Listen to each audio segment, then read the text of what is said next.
Assalamu alaikum. Welcome to another video at my channel. This video is a kind of a marathon for the topic functions, primarily aim to cover the content of Pure Math 1, Pure Math 1 AS level 9709, and it also covers the content. It will also cover the content for AdMath O levels 4037. Well, this is a very common topic in math, and what I will be covering in this video is we'll understand what function is, what is domain, what is range, what is inverse function, what are one-to-one functions, what are composite functions, and how you will be assessed in the exams. More importantly, इस topic की बड़ी request आ रही थी, तो I am making this video for you. और इस video के आखिर में अगर आप लोग समझें कि ये वीडियो आपके काम की है, तो please share, like, subscribe. And ये वीडियो आपकी एक मैराथन की हैसियत रखती है, राइट? तो ज़रा इसको ध्यान से देखिएगा. I would it will give you benefit कि अगर आप लोग अपने साथ एक पेन पेपर रखें और इस वीडियो के नोट्स बनाते जाएं, तो ये तकरीबन वो तमाम कॉन्सेप्ट्स कवर करेगी जो आपके ए लेवल्स में और एड मैथ में असेस होने वाले हैं पेपर में. जो एग्जाम्पल्स मैंने इसमें डिज़ाइन की हैं वो एग्जैक्टली एग्ज़ाम स्टाइल क्वेश्चंस होंगे, और हम स्टार्ट बिल्कुल अपने बेसिक से करेंगे कि फ़ंक्शन है क्या, और वहाँ से एंड तक लेकर आएंगे कि फ़ंक्शंस के टॉपिक में आपको किस तरह से असेस किया जाता है. So let's start. हम पहले अपनी एक बेसिक आइडिया डेवलप करते हैं कि फंक्शंस होते क्या हैं. देखें जी, अगर आपसे कहा जाए कि आपके सामने एक लीनियर इक्वेशन है y = 5x + 2, एंड सिंपली आपसे कहा जाए कि जी क्या समझते हैं आप इसके बारे में, तो आप जानते हो कि यार ये ग्रेडियंट है, ये y इंटरसेप्ट है, ये एक सिंपल सीधी सादी सी इक्वेशन है. तो बेसिकली हम करते क्या हैं? हम करते ये हैं कि इसमें y की जगह हम रिप्लेस कर देते हैं f(x). तो ये जो फंक्शन, ये जो इक्वेशन y = fx + 2 है, बस ये फंक्शन के तौर पर नज़र आती है कि ये f(x) = 5x + 2 है. लेकिन ऑफ कोर्स ये सब कुछ करने से पहले इसको गुज़रना पड़ता है इस कंडीशन से. अब ये कंडीशन क्या है? ये कंडीशन अगर क्लियर होती है तो हम कहते हैं कि जी y = 5x + 2 को हम, यानी कि y = 5x लिख सकते हैं. इस इक्वेशन को फंक्शन कह सकते हैं. अब ये क्या है? ये है every element of domain must have an image, right? Must have an image. अब इसमें ऑफ कोर्स कुछ टेक्निकल बातें हैं कि एक तो ये कि एलिमेंट ऑफ डोमेन क्या चीज़ है और ये इमेज क्या चीज़ है. तो इसको समझने से पहले एक बेसिक आइडिया डेवलप करते हैं. देखें, इस इक्वेशन में अगर मैं x की जगह 0 पुट करूं, तो 5 0 0 0 + 2 = 2. 1 पुट करें तो 5 + 2 = 7. 2 पुट करें तो 5 2 = 10. 10 + 2 = 12, राइट? हमने कुछ x की वैल्यूज़ पुट की और हमें उसके हिसाब से y के आंसर्स मिल गए. तो बात यह है कि जो कुछ भी आप x की जगह पुट करते हैं वो डोमेन कहलाता है. Domain is what? The set of values of x, right? The input you are going to make, right? और रेंज क्या है? रेंज, ये जो रेंज के आंसर y के आंसर्स आए 2 7 12, या और भी कुछ आते, पॉइंट्स में भी आ सकते थे, डेसिमल भी हो सकते थे, whatever. All the set of values of y that function can give you as an output is this set is called range. और एलिमेंट आपको पता है कि ये 1 एक एलिमेंट है, और 1 पुट करने पर आपका आंसर 7 आया. इसका मतलब है कि ये जो 7 है ये एलिमेंट ऑफ रेंज है, जिसको हम इमेज भी कहते हैं. मतलब हम कह सकते हैं कि this 7 is the image of 1, right. अच्छा, जिस तरह से यहाँ पे आपने x की वैल्यू 0 पुट की और y का आंसर 2 आया, इसको फंक्शन की ज़ुबान में ऐसे लिखते हैं कि आपने x की जगह 0 पुट किया और y का आंसर 2 आया, राइट। तो अगर ये इस तरह से नोटेशन लिखा है, 0 पुट करने पे 2 आंसर आया, दैट मीन्स ये x की जगह 0 और y का आंसर 2 है, right, simple. And you know f of 1 of 7 का मतलब that the 7 is the image of 1, right? So अब इस कंडीशन में, अब वापस इस कंडीशन पे आते हैं। यू नाउ अंडरस्टैंड कि ये डोमेन x की वैल्यूज़ हैं और रेंज y की वैल्यूज़ हैं। अब इस कंडीशन पे वापस आते हैं। इस कंडीशन में दो इम्पॉर्टेंट बातें हैं। पहली कि every element of domain must have an image, that means जब कभी भी आप x की कोई वैल्यू पुट करेंगे तो y का आंसर आएगा। और दूसरी इम्पॉर्टेंट बात यह है कि एक ही आएगा। फॉर एग्ज़ाम्पल आपसे सवाल पूछूं कि क्या ऐसी कोई इक्वेशन हो सकती है कि जिसमें हम x कुछ पुट करें, y का आंसर ही ना आए। मैं अगर इसको बात करूं कि जनाब क्या ये इक्वेशन फंक्शन हो सकती है, the answer is no, because if you are going to put x is equals to -3, right. तो -3 + 3 का मतलब ये जो y का answer 2 divided by 0 is simply not allowed in math, the answer is undefined. तो y का कोई answer नहीं आया, तो ये इक्वेशन फंक्शन नहीं है। लेकिन हम इसको फंक्शन बना सकते हैं, कहेंगे कि यार ये फंक्शन हो सकता है क्योंकि हमें प्रॉब्लम सिर्फ असल में x इज़ टू -3 से है। अगर -3 पुट ना करें, ये कंडीशन लगा दी जाए, तो I don't mind calling this as a function, right. और दूसरी बात ये थी कि एन इमेज कि एग्जैक्टली एक ही आंसर आए, एक से ज़्यादा आंसर ना आए। For example, if you have the equation y² is equals to 4x, अब this can not be the function, this can not be a function, not a function. क्यों? क्योंकि इसमें जब आप x की जगह कोई वैल्यू पुट करेंगे, फॉर एग्जांपल आप 4 पुट कर दें, तो 4 multiply with 4 the answer is 16, that means y is equals to +-4। तो बेसिकली क्या है कि y के दो आंसर्स आ गए। ज्योमेट्रिकली कुछ ऐसा नज़र आएगा कि जब आपने x 4 पुट किया तो y का आंसर 4 भी आया और y का आंसर -4 भी आया। अब क्योंकि दो आंसर्स आ गए और n इमेज की शर्त थी, मतलब एक y का आंसर आए, तो ये कंडीशन वायलेट हो गई। सो this is not a function.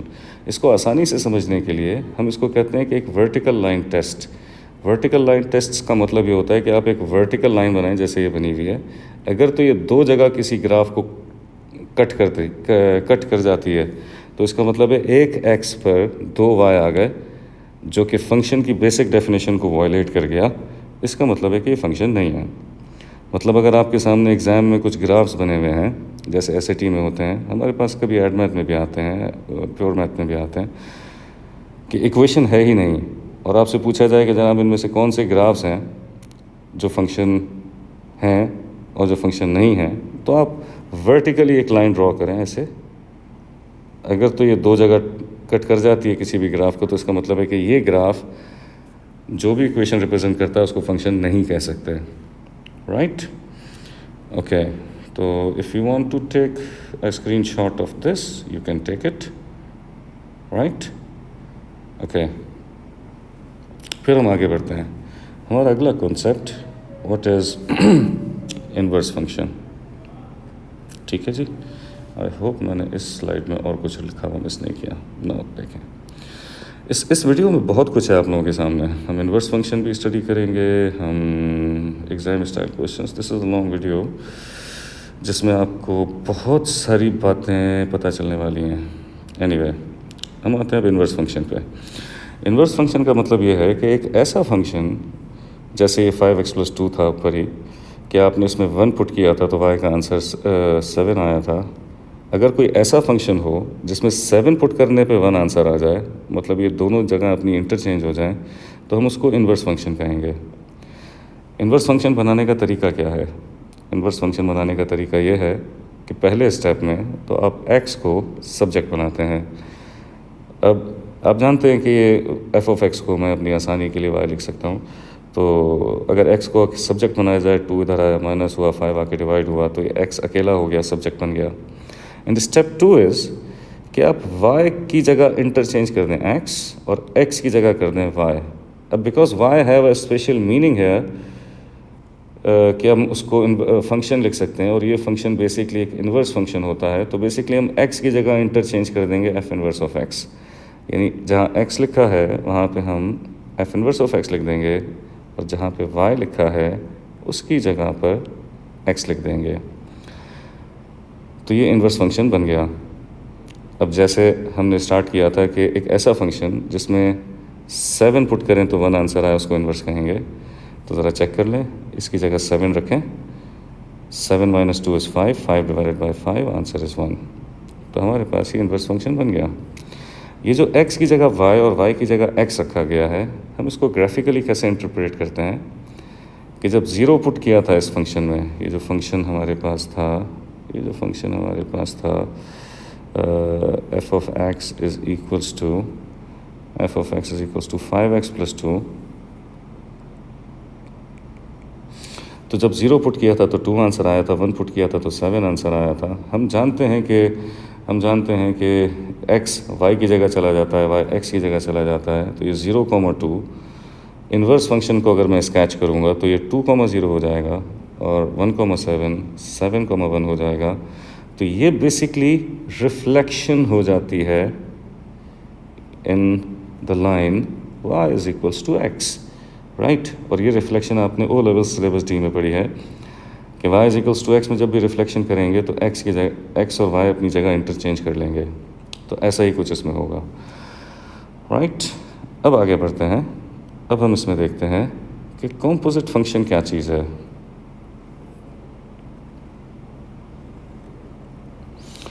For example एक फंक्शन है f of x is equals to 5x plus 2, और ए फंक्शन है g of x is equals to x square plus 3। तो x की जगह मैं एक छोटी सी पहले कैलकुलेशन करता हूँ। कैलकुलेशन ये करता हूँ कि मैं इस x की जगह 2 पुट करता हूँ, तो 5 2 ज़ा 10, 10 प्लस 2, 12 आंसर आ गया। और फिर ये जो 12 है इसको अगर हम g में पुट करें तो g फंक्शन जो है वो x स्क्वायर प्लस 3 है। तो 12 square plus 3, the answer is 147, क्योंकि 144 प्लस 3 147 हो जाएगा। अब बेसिकली इस सिचुएशन को अगर मैं समझूँ ड्रामेटिकली कि क्या ड्रामा हुआ ये सारा, बेसिकली मैंने x को पुट किया f ऑफ x में, इसका जो आंसर आया 12 उसको हमने पुट किया g ऑफ x में, और g ऑफ x ने आंसर दिया 147। कॉम्पोजिट फंक्शन वो होता है कि एक ऐसा फंक्शन बनाएं जो इन दोनों की कॉम्पोजिशन हो कि जिसमें 2 पुट करें तो डायरेक्ट आंसर 147 आ जाए। इसको हम कॉम्पोजिट फंक्शन कहते हैं। हमने क्योंकि f ऑफ x को पुट किया है, f ऑफ x के आंसर को पुट किया है g ऑफ x में, तो इस तरह के फंक्शन को हम g f ऑफ x कहते हैं।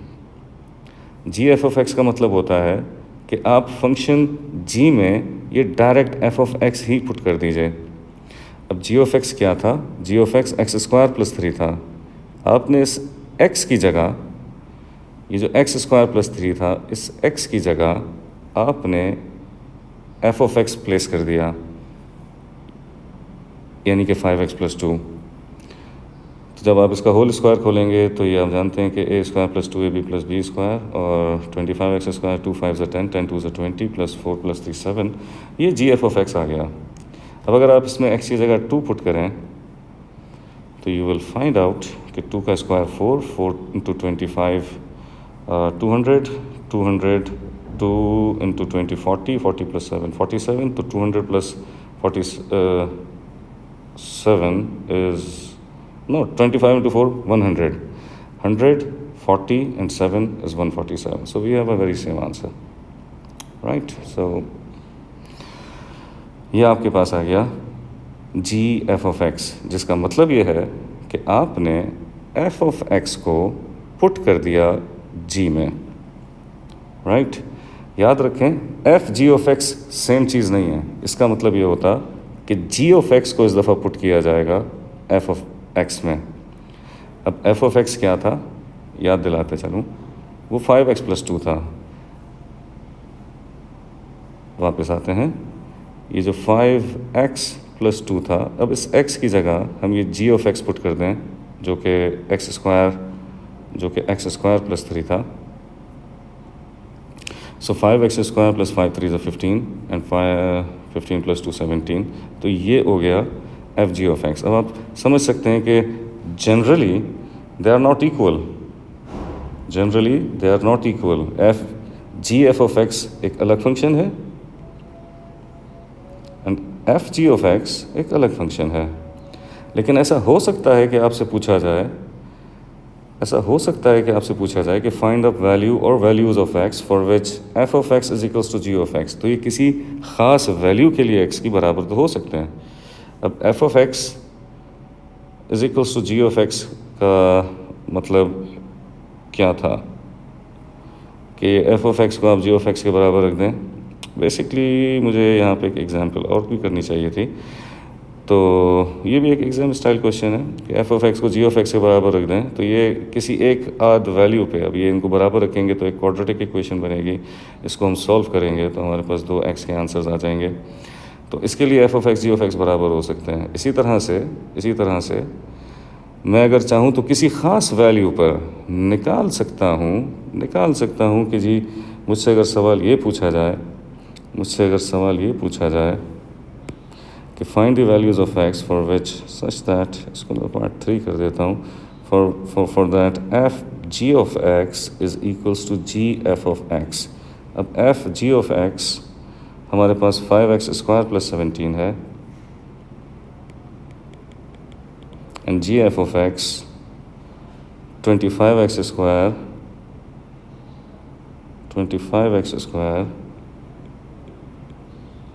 + 20x + 7. तो बस जिस तरह से ये एक क्वाड्रेटिक इक्वेशन बन गई, तो और उसमें आपने क्वाड्रेटिक फॉर्मूला अप्लाई किया और आपने x की वैल्यूज़ निकाल ली.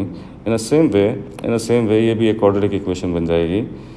तो अगर तो रूट एग्जिस्ट करती होगी तो निकल आएगी. मतलब there can be some values 25 - 5 20x² + 20x.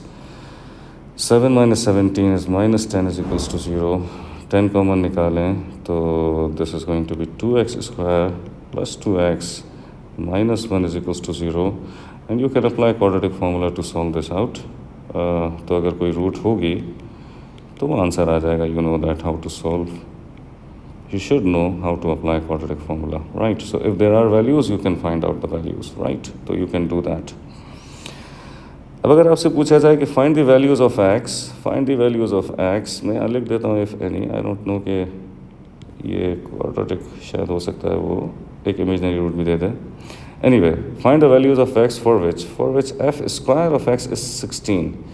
f² of x 16 से मुराद क्या है? इसका मतलब ये नहीं कि आप f ऑफ x का स्क्वायर कर देंगे. इसका मतलब ये है कि आप फंक्शन f में फंक्शन f पुट कर देंगे. अब f ऑफ x क्या था? f ऑफ x था 5x + 2. तो इस x की जगह आप 5x + 2 पुट कर देंगे. बाकी ये 5 और 2 वैसे ही रहेंगे. ये मतलब है f² का. अक्सर स्टूडेंट्स उसको स्क्वायरिंग बोथ साइड्स करके और स्क्वायर रूट लेने का सोचते हैं. ऐसा कुछ नहीं करेंगे. आपको इस नोटेशन का मतलब समझ में आना चाहिए कि फंक्शन को फंक्शन में जब पुट किया जाता है तो उसको f² लिख देते हैं. एनीवे, तो अब आप इसको सॉल्व करेंगे. 5 5 are 25, 5 2 are 10, 10 + 2 12, 16 - 12 is 4, 4/25 is the final answer. So let's come to the another concept. वो क्या है कि exam style questions about domain and range. ये अक्सर स्टूडेंट को बहुत परेशान करता है कि डोमेन और रेंज, स्पेशली जब ये कॉम्पोजिट फंक्शन पे बात करता है तो इसके साथ मामला ज़रा मुख्तलिफ हो जाते हैं. हम इसको गौर से देखते हैं कि क्या है. हमको एक बेसिक बात तो पता थी कि यार ये डोमेन बेसिकली क्या है. डोमेन बेसिकली x की वैल्यूज़ हैं, values of x, and range are the values of y. तो आपसे सवाल ये किया जा रहा है कि find f of x is 2x + 3 for this given domain. Find the range of f of x. अब आपसे रेंज पूछी जा रही है. तो आप जानते हैं कि ये बेसिकली 2x + 3 क्या चीज़ है. ये 2x + 3 एक स्ट्रेट लाइन की इक्वेशन है इसमें अगर आप और इंक्रीजिंग स्लोप होगा तो x की वैल्यू अगर आप 2 पुट करेंगे तो इसमें y का आंसर 7 आया, और x की वैल्यू 5 पुट करेंगे तो y का आंसर 13 आया। तो बेसिकली ये डोमेन था, इस पर जो y के आंसर्स आ सकते हैं वो 7 से लेकर 13 तक आ सकते हैं। तो हम एक सिंपल सा इसका आंसर दे देंगे कि भाई इस फंक्शन की जो रेंज है वो 7 से लेकर 13 तक है, ठीक है। लेकिन ये डायनेमिक्स थोड़ी सी बदल जाती हैं अगर फंक्शन क्वाड्रेटिक हो। फॉर एग्जांपल यही डोमेन दे रखा है एक दूसरे फंक्शन के लिए जो कि 2 × x - 3 स्क्वायर प्लस 3 है, और आपसे पूछा जा रहा है कि जी बताएं कि इस फंक्शन की रेंज क्या है। अब याद रखें कि ये क्वाड्रेटिक है। अगर मैं 2 पुट करता हूँ तो 2 - 3 - 1 -1 का स्क्वायर 1 1 × 2 2 2 + 3 5, और 5 - 3 2, और 2 का स्क्वायर 4 4 2 8 8 + 3 11। और मैं कहूँ कि जनाब जिस तरह से हमने यहाँ पे देखा था कि 7 से लेकर 13 तक आंसर थे रेंज के, यहाँ पे 5 से लेकर 11 तक आंसर्स नहीं होंगे रेंज के। अगर आप इस तरह से आंसर लिखेंगे, so that would be a wrong answer, right. वजह क्या है? वजह है टर्निंग पॉइंट। आपको पहले समझना पड़ेगा कि इसका टर्निंग पॉइंट कहाँ है।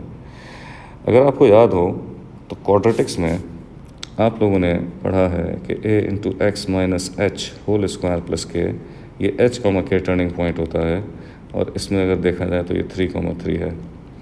ये 3, 3 is a turning point, right. तो 2 पे 5 आंसर आया, ओके। 5 पे 11 आंसर आया था, ओके। लेकिन बात ये कि ये इसके बीच में डंप हुआ था, नीचे आया था अपने टर्निंग पॉइंट तक। तो इसका मतलब है कि जब x की वैल्यूज़ यानी कि डोमेन जब 2 से 5 तक था तो रेंज का आंसर 3 से लेकर 11 तक था, राइट। रेंज का जो आंसर था वो 3 से लेकर 11 तक था। तो ये ध्यान आप लोगों ने रखना है कि जो गिवन डोमेन है अगर उसके बीच में कहीं टर्निंग पॉइंट है तो हम जिस तरह से स्ट्रेट लाइन में डोमेन रेंज दे सकते थे वैसा डोमेन रेंज क्वाड्रेटिक में नहीं दे सकते, राइट। अब एक छोटा सा और प्रॉब्लम, राइट साइड पे कुछ नहीं लिखा मैंने, छोटा सा और प्रॉब्लम। अब देखो ज़रा, कॉम्पोजिट फंक्शन जब आता है और उसमें आपसे ये पूछा जाता है कि जी बताइए कि क्या है रेंज एक कॉम्पोजिट फंक्शन जी f(x) की। तो पहले तो एक बात समझते हैं। अब ये वापस मैंने वही फंक्शन लिया, ये 2x + 3 था और 2x - 3 + 3 मतलब होल स्क्वायर प्लस 3। इधर देखिए, अगर आपसे एक सवाल सिंपल पूछा जाए कि अगर find the range of g(x), तो अब आप जानते हो यहाँ पे g(x) का डोमेन क्या है। यहाँ पे इसका domain x is any real number, मतलब आपको इजाज़त है x की जगह नेगेटिव पुट करो, पॉजिटिव पुट करो, कुछ भी पुट करो, कितना छोटा कितना बड़ा कुछ भी पुट करो, whatever, it can be any real number. ऐसा यहाँ नहीं था। यहाँ पे भी g(x) की रेंज पूछी गई थी, लेकिन आपके पास रिस्ट्रिक्टेड डोमेन था। आप नहीं पुट कर सकते थे x की वैल्यू 2 से छोटी और 5 से बड़ी, इसके दरमियान ही कुछ पुट करना था। इसीलिए इसका रेंज जो आया, जो y के आंसर्स आए, वो भी रिस्ट्रिक्टेड थे। लेकिन अगर यही फंक्शन आपको इस तरह से बताया जाए कि भाई x में जो मर्जी पुट करो, तो आप जानते हो कि इसमें सबसे छोटा आंसर जो y का आ सकता था वो 3 था, which is a minimum point. y का आंसर 3 था। और अब आप x अगर इंक्रीज़ करते जाएंगे तो y भी इंक्रीज़ होता चला जाएगा। तो इसका मतलब है कि इसमें जो रेंज है वो 3 से बड़ी कुछ भी हो सकती है। तो हम इसकी रेंज का आंसर ऐसे लिखेंगे, this g(x) is greater than equals to 3, it can be any number greater than और इक्वल टू 3, राइट। सही है। तो पहले ये समझ लें कि जब डोमेन रिस्ट्रिक्टेड होता है तो रेंज भी रिस्ट्रिक्टेड होती है। अब अगला सवाल जो कि थोड़ा सा टेक्निकल है, अगर आपसे पूछा जाए कि जी बताएं इस कॉम्पोजिट फंक्शन की रेंज क्या होगी। अब इस कॉम्पोजिट फंक्शन का मतलब आप लोग बहुत अच्छे से जानते हो। मैं वापस इस पर आता हूँ। आप जानते हैं कि इस g(f(x) का मतलब यह है कि इस f(x) को पुट किया गया है g में। करेक्ट। इसका मतलब है कि जो एफ ऑफ एक्स के आंसर्स आएंगे वो पुट होंगे जी में। और बात यह है कि इसमें एफ ऑफ एक्स पर रिस्ट्रिक्शन थी कि इसमें 2 और 5 के अलावा कुछ पुट नहीं कर सकते एफ ऑफ एक्स में। और अब जो एफ ऑफ एक्स आंसर देगा वो पुट होंगे जी में। तो वैसे तो जी के बारे में हम जानते थे कि इसकी रेंज ये है, लेकिन अब नहीं है। अब नहीं है क्यों? क्योंकि आप अगर सबसे छोटी वैल्यू जो पुट कर सकते थे, सबसे छोटी वैल्यू जो पुट कर सकते थे इसमें वो थी 2। और 2 पुट करने पर जब आपने 2 पुट किया था, जब आप 2 पुट करेंगे इस एफ ऑफ एक्स में तो इसका आंसर आया था 7, अगर आपको याद हो। इसमें 7 is the minimum answer that it can give in the range, and 13 is the maximum answer it can give in the value of range, right? So बात यह है कि इसमें आप 7 पुट करेंगे तो 7 is the minimum input for G, minimum input for G। तो जब आप 7 इसमें पुट करेंगे तो इसका आंसर 35 आएगा, राइट? देख लेते हैं। 7 माइनस 3 4 का स्क्वायर 16, 16 2 32, 32 प्लस 3 इज़ 35, राइट? और जो मैक्सिमम आंसर आ सकता था, अब आप जानते हैं कि इसमें सबसे बड़ा नंबर हम पुट कर सकते थे 5, और 5 पुट करने पे जो सबसे बड़ा नंबर इसने दिया वो क्या दिया? वो 13 था। 2 5s are 10, 10 प्लस 3 13। यानी कि जब आप 5 पुट करेंगे तो ये 13 is the maximum input for G. तो जब ये आप इसमें पुट करेंगे x की जगह 13, तो 13 माइनस 3 10, 10 का स्क्वायर 100, 100 इंटू 2 200, 200 प्लस 3 203। अब अगर आप यहाँ देखें, अगर मैं ये जी एफ ऑफ एक्स निकाल लेता और इसमें ये पुट कर देता तो इसका आंसर भी 35 आया, और अगर इसमें 5 पुट कर देता तो इसका आंसर 203 आया। लेकिन ये वर्किंग इस वक्त इस क्वेश्चन के लिए रिक्वायर्ड नहीं थी। इनफैक्ट ये आपको ट्रबल में भी डाल सकती थी, क्योंकि ये तरीका कि आप फंक्शन निकालते और उसमें ये 2 और 5 पुट करते और आंसर आ जाता, वैलिड नहीं होता अगर इसके दरमियान में कहीं टर्निंग पॉइंट होता। अभी तो कहीं टर्निंग पॉइंट बीच में है नहीं, तो अभी तो ये काम कर सकते हैं। और मैंने इसको डायग्रामेटिकली भी समझाया कि 7 क्योंकि सबसे छोटा आंसर था जो पुट कर सकते थे, ये 7 आपने पुट किया जी ऑफ एक्स में तो इसका आंसर आया 35, और जब 13 पुट किया आपने इसमें सबसे बड़ा आंसर तो इसका आंसर आया 203, right? So this is the range of g f of x. तो यहाँ पे आप लिखेंगे कि जो जी एफ ऑफ एक्स का आंसर है वो जो रेंज है वो 35 से लेकर 203 तक है, right? So the range of g of f x is from 35 less than g f of x and f of x is less than equals to 203। तो you need to understand, have a holistic look. अब बात यह है कि जब ये इससे छोटा नहीं होगा, बात यह है कि जब एक कॉम्पोजिट फंक्शन होता है तो आपको समझना पड़ता है कि इस जी ऑफ एक्स में आप मिनिमम और मैक्सिमम पुट क्या कर सकते हैं, और वो उस मिनिमम मैक्सिमम पे वाई के जो मिनिमम और मैक्सिमम आंसर्स दे सकता है वो क्या है, तो रेंज डिसाइड होगी। अगर सिर्फ ये भी ग्राफ जी ऑफ एक्स का बनाया हुआ है, ये भी ग्राफ जी ऑफ एक्स का बनाया हुआ है, लेकिन आपने ये बनाया है कि इस जी ऑफ एक्स में आप इनपुट क्या दे रहे हैं, तो जो इनपुट आप इसमें देंगे आउटपुट उसके हिसाब से होगा। अब क्योंकि इनपुट रिस्ट्रिक्टेड था, क्योंकि एफ ऑफ एक्स रिस्ट्रिक्टेड था, इसलिए जी ऑफ एक्स भी रिस्ट्रिक्टेड है। अदरवाइज जी ऑफ एक्स का आंसर तो G of X greater than equals to 3 था, मतलब तो कुछ भी हो सकता था, राइट? अब हम अपने अगले कॉन्सेप्ट पे पढ़ते हैं, वो है 1-1 फंक्शन। अगर आप 1-1 फंक्शन की बात करें तो 1-1 फंक्शन की बेसिक डेफिनेशन यहाँ लिखी हुई है कि every element of the range, मतलब जो y की वैल्यू है, is the image of exactly one of exactly one element in the domain.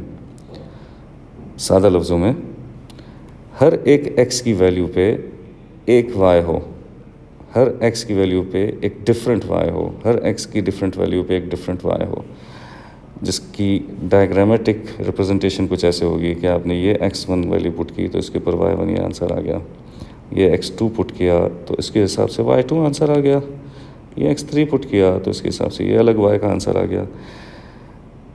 तो ये एग्जाम्पल होगी 1-1 फंक्शन की। अब 1-1 फंक्शन इज रिवर्सिबल। रिवर्सिबल का मतलब inverse can be find out, inverse exist, आप इस फंक्शन का इन्वर्स निकाल सकते हैं।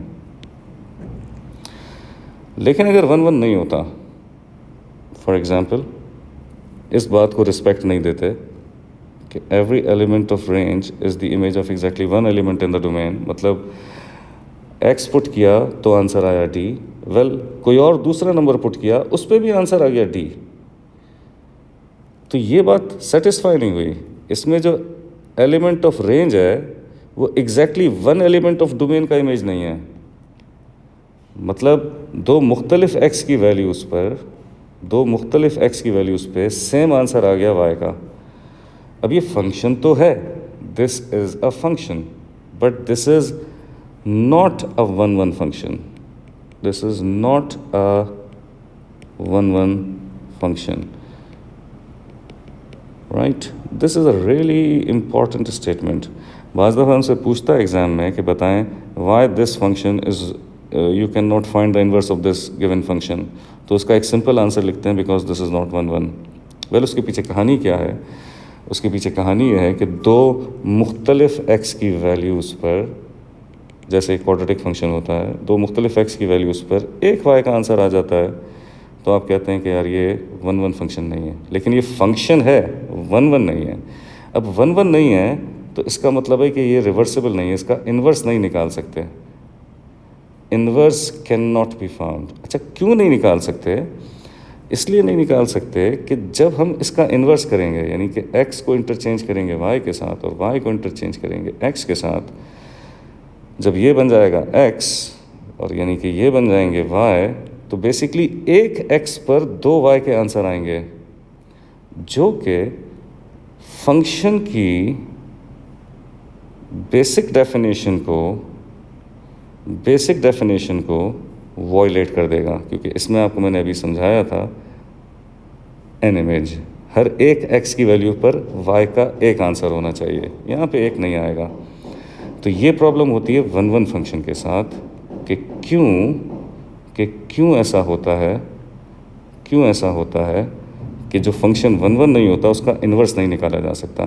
टू मेक इट ईजी हम यहाँ पे कहते हैं कि एक हॉरिजॉन्टल लाइन टेस्ट होता है कि आप एक हॉरिजॉन्टल लाइन बनाएं। अगर एक हॉरिजॉन्टल लाइन आप बनाते हैं और वो दो जगह कट कर जाती है ग्राफ को, तो इसका मतलब है कि ये 1-1 नहीं है, राइट? वर्टिकल लाइन टेस्ट किस लिए था? वर्टिकल लाइन टेस्ट इसलिए था कि आप डिसाइड करें कि फंक्शन है या नहीं, इस बात पे कमेंट करें कि फंक्शन है या नहीं। This is vertical line test, right? और हॉरिजॉन्टल लाइन टेस्ट किस लिए था? हॉरिजॉन्टल लाइन टेस्ट इसलिए था कि आप ये डिसाइड करें कि ये 1-1 फंक्शन है या नहीं, राइट? अब आप एक और बहुत अच्छी एग्जाम्पल देखें, pure exam style question, I guess 2015 या 16 में से किसी एक का सवाल है। तो इस सवाल से आपके बहुत सारे कॉन्सेप्ट्स क्लियर होंगे अबाउट फंक्शंस, कि सवाल आता कैसे है।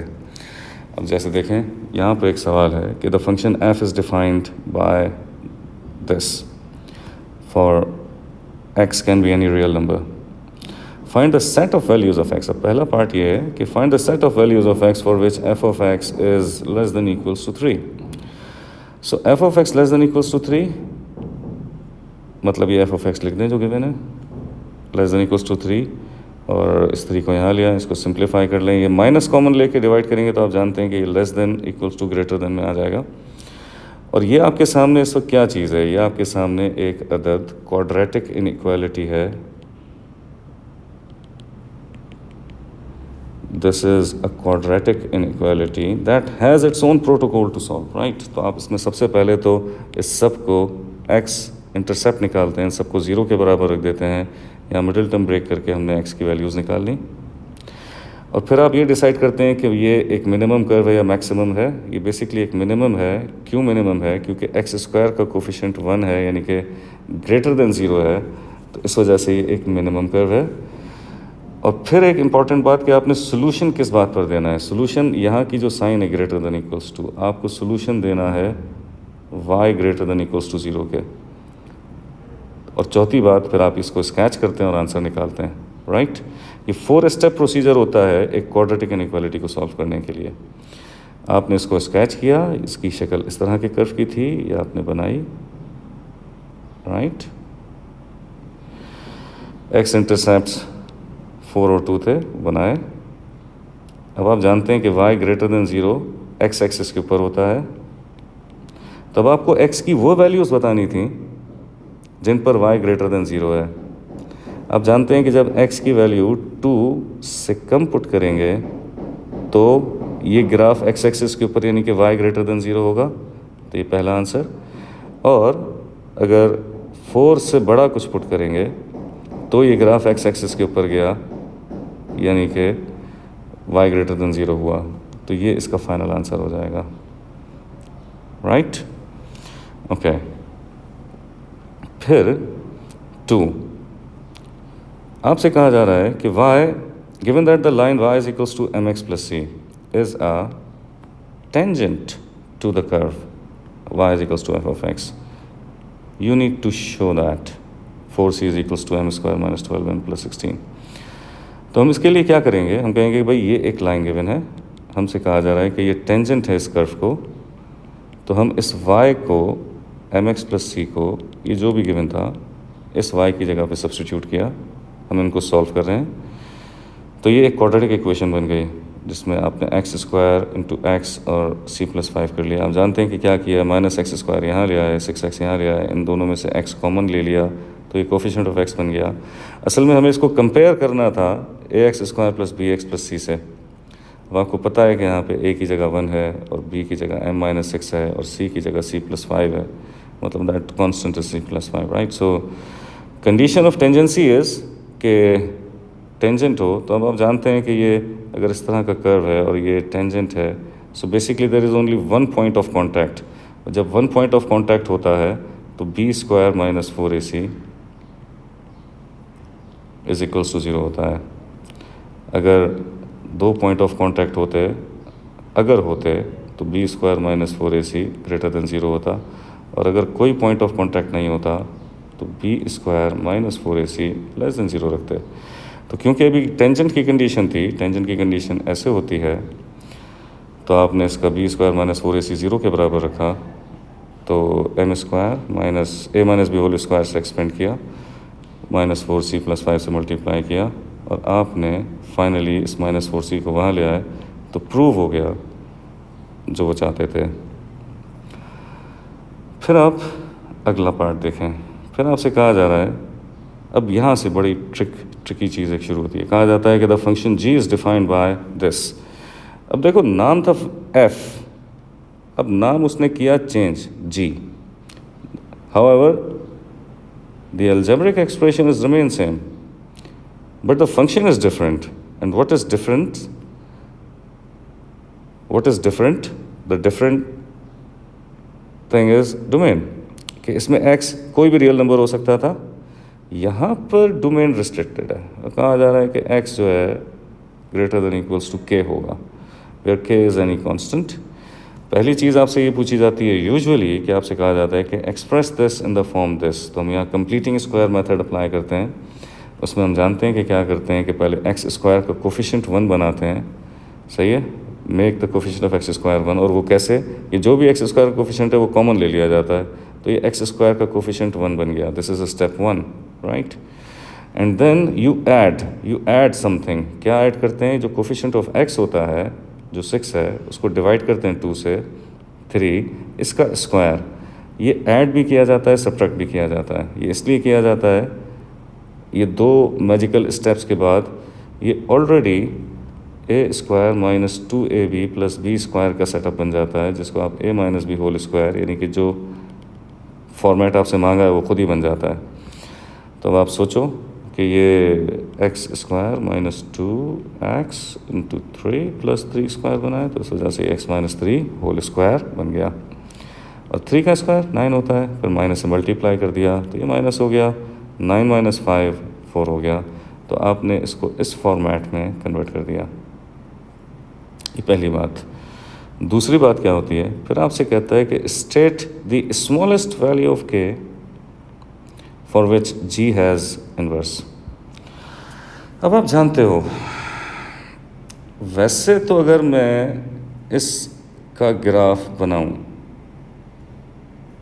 इस फंक्शन का ग्राफ बनाऊं, तो वो एक क्वाड्रेटिक मैक्सिमम टाइप का ग्राफ बनेगा, राइट।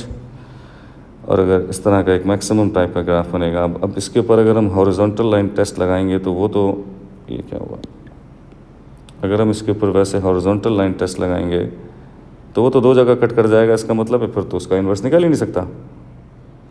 तो अगर मैं इन्वर्स निकालना चाहता हूँ तो इस हॉरिजॉन्टल लाइन को एक ही जगह कट करना चाहिए, 2 जगह नहीं करना चाहिए।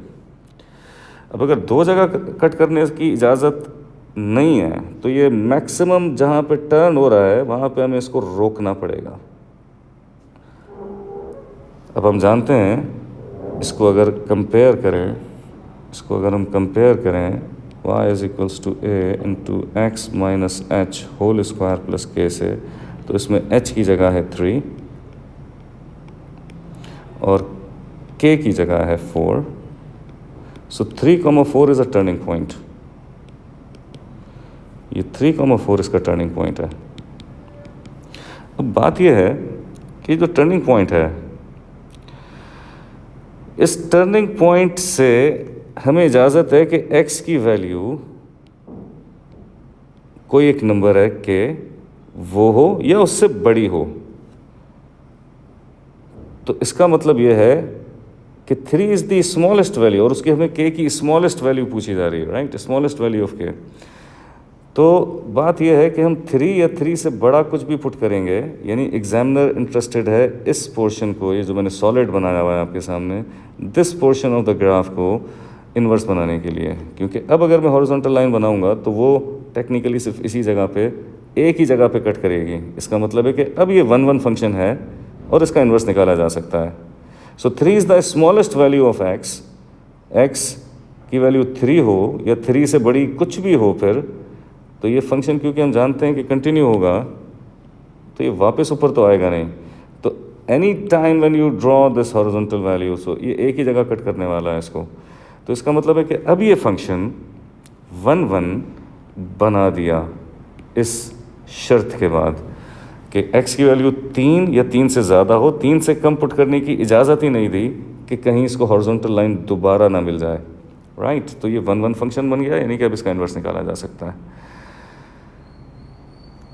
ये लैंग्वेज थोड़ी सी डिफरेंट भी की जाती है अक्सर, ऐसे भी कि अगर ये फॉर एग्ज़ाम्पल मैं इसको लिखता हूँ यहाँ पे कि इसकी लैंग्वेज कुछ ऐसे होती, फॉर एग्ज़ाम्पल ऐसे होती कि आपसे कहा जाए कि ये x, ये जो डोमेन है, x greater than equals to k के बजाय x less than equals to k होता, अगर होता, ये जो x greater than equals to k है, इसके बजाय अगर ये x less than equals to k होता, तो ये स्टेटमेंट कुछ इस तरह से शायद हो जाती कि state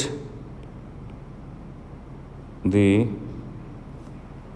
largest value of k for which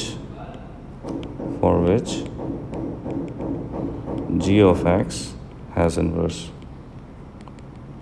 इस स्टेटमेंट का मतलब है कि अब आगे की तरफ मुड़ने नहीं देना। एग्जामिनर इस वाले पोर्शन ऑफ द ग्राफ को इन्वर्स बनाने का सोच रहा है, तो फिर इन दैट केस k की वैल्यू तो अभी भी 3 होती, लेकिन अब ये डोमेन ऐसा कहलाता कि x less than equals to 3। क्योंकि अगर मैं इस पोर्शन को इन्वर्स बनाऊं तो भी ये हॉरिजॉन्टल लाइन सिर्फ इसको यहीं पे कट करेगी, आगे नहीं जाएगी। कि शर्त लगा दूं कि भाई 3 पुट करो या 3 से कम पुट करना, 3 से ज़्यादा पुट नहीं करना, तो भी ये 1-1 होगा। प्रॉब्लम हमें इसके मुड़ने से है कि अगर मुड़ जाएगा तो हॉरिजॉन्टल लाइन 2 जगह कट कर जाएगी, राइट। आई होप ये बात आपको समझ आई होगी। और फिर आपसे ये कहा जाता है, जब भी ये बात कहेगा फिर अगला पार्ट यूजुअली ये होता है कि फॉर दिस वैल्यू ऑफ के, सही है। फॉर एग्जांपल ये अब डिस्कशन का हिस्सा नहीं है, राइट। सही है जी, ये भी डिस्कशन का हिस्सा नहीं है। अब आपसे कहा जाता है, जब ये आप के की वैल्यू पे पहुंच गए तो फिर आपसे कहा जाता है कि फॉर दिस वैल्यू ऑफ के find an expression for ji inverse of x, find an expression for ji inverse of x. तो आप जानते हैं जी ऑफ एक्स ये था, लेकिन जब आप इन्वर्स निकालेंगे तो याद रखें इसका वो फॉर्मेट इस्तेमाल करेंगे जो परफेक्ट स्क्वायर वाला था, क्योंकि इसमें it's easy to make x subject.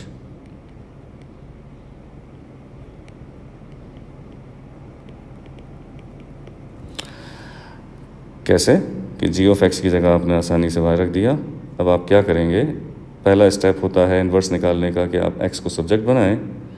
तो आप 4 इधर लेकर आए, -4 हुआ, फिर माइनस इसको यहाँ ले आए, इसको वहाँ ले आए, स्क्वायर रूट ले लिया तो स्क्वायर से कैंसिल हो गया, x - 3 अलग हो गया, फिर -3 यहाँ के प्लस हो गया, स्क्वायर रूट लिया इसलिए प्लस माइनस लिखा हुआ है। और फिर आप क्या करेंगे, फिर आप ये करेंगे कि इंटरचेंज कर देंगे, x की जगह y और y की जगह x। और आप जानते हैं y का मतलब जी इनवर्स ऑफ x, तो x की जगह जी इनवर्स ऑफ x लिख दिया और y की जगह x लिख दिया।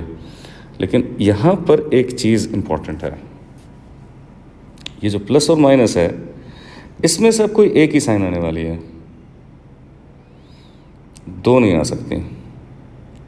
और वो हम कैसे फैसला करेंगे, वो हम ऐसे फैसला करेंगे कि हमारे पास जो डोमेन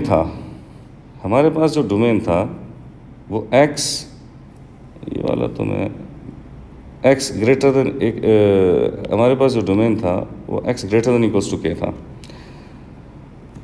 तो जो डोमेन होता है मतलब x की वैल्यू 3 या 3 से ज़्यादा ही पुट कर सकते थे। तो जो डोमेन होता है ना फंक्शन